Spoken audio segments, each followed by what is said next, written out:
ಒಂದು breaking news ಇದೆ ಏನು ಅಂತ ನೋಡೋಣ ಬನ್ನಿ.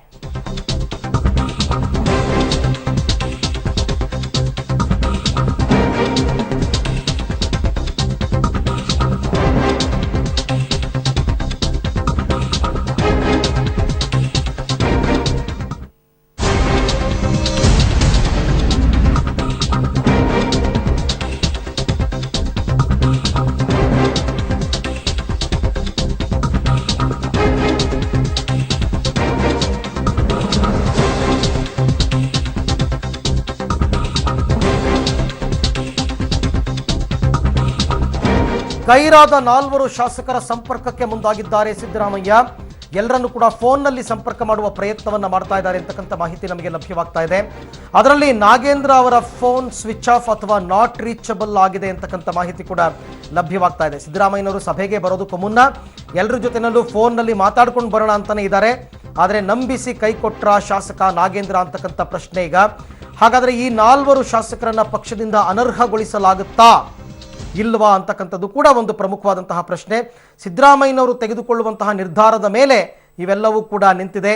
ಇವತ್ತಿನ ಸಭೆಯನ್ನು ಆರಂಭ ಮಾಡೋದಕ್ಕೆ ಮುನ್ನ ಶತಾಯಗತಾಯ ಅತೃಪ್ತರನ್ನೆಲ್ಲ ಸಭೆಗೆ ಕರೀಲೇಬೇಕು ಅಂತಕ್ಕಂಥದ್ದು. ಯಾಕೆಂದರೆ ಎಲ್ಲರೂ ಸಿದ್ದರಾಮಯ್ಯನವರ ಒಂದು ರೀತಿಯಲ್ಲಿ ಸಿದ್ದರಾಮಯ್ಯನವರ ಮಾತನ್ನು ಕೇಳ್ತಕ್ಕಂಥವ್ರೆ. ಹಾಗಾಗಿ ಕೊನೆಯ ಪ್ರಯತ್ನವನ್ನು ಸಿದ್ದರಾಮಯ್ಯ ಮಾಡ್ತಾ ಇದ್ದಾರೆ. ಆದರೆ ಸಿದ್ದರಾಮಯ್ಯ ಇನ್ನೂ ಕೂಡ ಬಂದಿಲ್ಲ, ಸಭೆಗೆ ಆಗಮಿಸಿಲ್ಲ. ಅವರ ನೇತೃತ್ವದಲ್ಲೇ ಸಭೆ ನಡೀಬೇಕು, ಬಟ್ ಅವರು ಇನ್ನೂ ಕೂಡ ವಿಧಾನಸೌಧಕ್ಕೆ ಆಗಮಿಸಿಲ್ಲ ಅಂತಕ್ಕಂಥ ಮಾಹಿತಿ ಇದೆ. ಒಂದು ವೇಳೆ ಪಕ್ಷದ ಹಿರಿಯ ನಾಯಕರೆಲ್ಲರೂ ಸೇರಿ ಈ 4 ಶಾಸಕರನ್ನ ಅನರ್ಹಗೊಳಿಸುವಂತಹ ತೀರ್ಮಾನಕ್ಕೆ ಮುಂದಾಗ್ತಾರಾ ಅಂತಕ್ಕಂಥದ್ದನ್ನು ಕೂಡ ಕಾದು ನೋಡಬೇಕಾಗತ್ತೆ. ಈಗ 55-60 ಜನ ಬಂದಿದ್ದಾರೆ. ಹಾಗಾದರೆ ಮಿಕ್ಕವರೆಲ್ಲ ಬರಲಿಲ್ವಲ್ಲ, ಅವ್ರ ಮೇಲೂ ಕ್ರಮ ತಗೋತಾರ? ಖಂಡಿತ ಆ ಥರ ಇರಲ್ಲ. ಬೇರೆ ಬೇರೆ ಕಾರಣಗಳನ್ನು ಕೊಟ್ಟಿರ್ತಾರೆ, ಪರ್ಮಿಷನ್ ತಗೊಂಡಿರ್ತಾರೆ, ನಾವು ಬರೋಕ್ಕಾಗಲ್ಲ ಅಂತಕ್ಕಂಥದ್ದು. ಆಮೇಲೆ ಅವ್ರು ಯಾರೂ ಕೂಡ ಅತೃಪ್ತರ ಬಣದಲ್ಲಿ ಗುರುತಿಸ್ಕೊಂಡಿರಲ್ಲ. ಹಾಗಾಗಿ ಅವ್ರ ಮೇಲೆ ಯಾವುದೇ ಕ್ರಮ ಇಲ್ಲ. ಅತೃಪ್ತರ ಬಣದಲ್ಲಿ ಗುರುತಿಸ್ಕೊಂಡಿರೋವ್ರ ಮೇಲೆ ಕ್ರಮಗಳನ್ನು ತೆಗೆದುಕೊಳ್ಬೇಕಾಗತ್ತೆ ಅಂತ ಮತ್ತಷ್ಟು ಮಾಹಿತಿಯನ್ನು ನಮ್ಮ ಹಿರಿಯ ವರದಿಗಾರರಾದಂತಹ ಬದ್ರುದ್ದೀನ್ ಅವರಿಂದ ಪಡೆಯೋಣ. ಬದ್ರುದ್ದೀನ್, ಈಗ 4 ಅಂದರೆ ಕಾಂಗ್ರೆಸ್ ಇದನ್ನ ಎಕ್ಸ್ಪೆಕ್ಟ್ ಮಾಡಿರ್ಲಿಲ್ವಾ ಅಂತ? ಇಲ್ಲ, ಈ ವಿದ್ಯಮಾನವನ್ನ ಕಾಂಗ್ರೆಸ್ ಖಂಡಿತವಾಗಿ ನಿರೀಕ್ಷೆ ಮಾಡಿದೆ. ಕೇವಲ 4 ಶಾಸಕರನ್ನ ಇಟ್ಕೊಂಡು ಅವ್ರು ಈ ತರ ಮಾಡ್ತಾ ಇದ್ದಾರೆ ಅನ್ನೋದನ್ನ ಆರಂಭದಿಂದಲೇ ಕಾಂಗ್ರೆಸ್ ಹೇಳ್ಕೊಂಡೇ ಬರ್ತಾ ಇದೆ. ಆದ್ರೆ ಸಾಕಷ್ಟು ಕೊನೆಯ ಕ್ಷಣದಲ್ಲಿ, ಕೊನೆಯ ಹಂತದಲ್ಲಿ ಮನವೊಲಿಸಿ ಸಭೆಗೆ ಆಹ್ವಾನಿಸುವಂತ ಕರೆಸುವಂತ ಎಲ್ಲಾ ಕಸರತ್ತನ್ನ ಕಾಂಗ್ರೆಸ್ ಮಾಡಿದೆ. ಸಿದ್ದರಾಮಯ್ಯ ಖುದ್ದಾಗಿ ಬೆಳಗಾವಿಯಲ್ಲಿ ಕಳೆದ ರಾತ್ರಿ ಬೀಡ್ಬಿಟ್ಟು ಸಂಪರ್ಕಿಸುವ ಪ್ರಯತ್ನವನ್ನ ಮಾಡಿದ್ದಾರೆ. ಅದು ಫಲಕ್ಕೆ ಕೊಡ್ಲಿಲ್ಲ ಅಂತ ಅನ್ಸುತ್ತೆ. ಇಲ್ಲದಿದ್ರೆ ಆ ಶಾಸಕರು ಬರೋರಿದ್ರೇನೋ, ಆದ್ರೆ ಈವರೆಗೂ ಆ ಶಾಸಕರು ಬಂದಿಲ್ಲ. ಬಹುತೇಕ ಅವ್ರು ಬರಲ್ಲ ಅನ್ನೋದು ಖಚಿತ.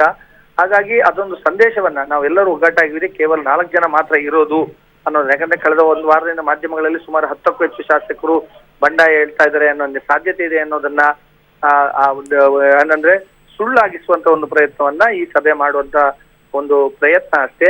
ಆದ್ರೆ ಈ ಸಭೆಯ ಬಳಿಕ ಖಂಡಿತವಾಗ್ಲೂ ಒಂದು ನಿರೀಕ್ಷೆ ಏನು ಅಂತ ಹೇಳಿದ್ರೆ, ಬಿಜೆಪಿ ವಿರುದ್ಧ ವಾಗ್ದಾಳಿ ಮಾಡುವಂತದ್ದು, ನಮ್ಮನ್ನ ಅತಂತ್ರಗೊಳಿಸ್ಲಿಕ್ಕೆ ಒಂದು ಪ್ರಯತ್ನ ಮಾಡಿದ್ರೆ ಫಲ ನೀಡಲಿಲ್ಲ ಅಂತ ಅನ್ನೋದನ್ನ ಒಮ್ಮೆ ಸಂದೇಶವನ್ನು ಕೊಡುವಂತ ಒಂದು ಪ್ರಯತ್ನವನ್ನ ಈ ಸಭೆ ಮೂಲಕ ಮಾಡುವಂತದ್ದೇ ಕಾಂಗ್ರೆಸ್ನ ಉದ್ದೇಶ.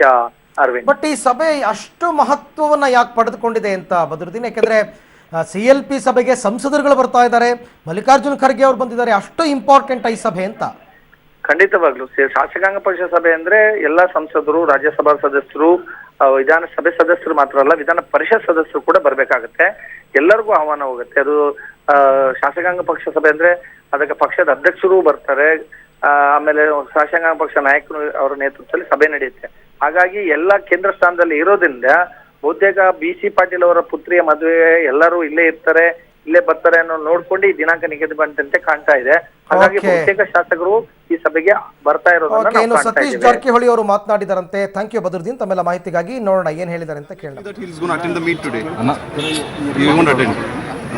It's unlikely that he's going to attend the meet today. He won't attend. It's unlikely that he's going to attend the meet today. He won't attend. Sir, super ready, sir. Once last day. Sir, super ready, sir. Once last day.